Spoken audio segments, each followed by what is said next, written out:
Sucker branch जा दरवाज़ा लुड़ी वञण खां पोइ इरिगेशन जा ऑफिसर बेताला थी विया।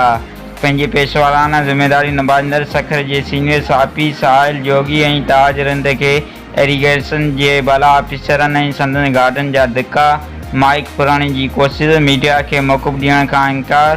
आख़िर इरिगेशन जा खातो छा लिकाए रहियो आहे? सकर ब्रांच जा दरवाज़ा लुड़ी वञण खां पोइ इरिगेशन जा ऑफिसर बेताला थी विया।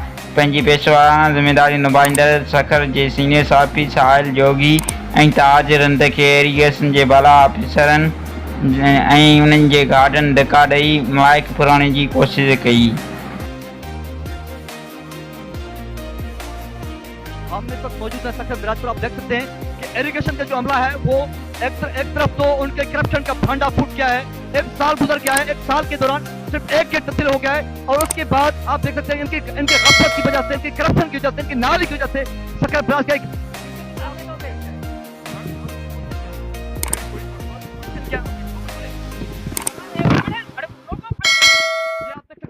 ये आप देख सकते हैं कि यहाँ करोड़ों लोग परेशान हैं।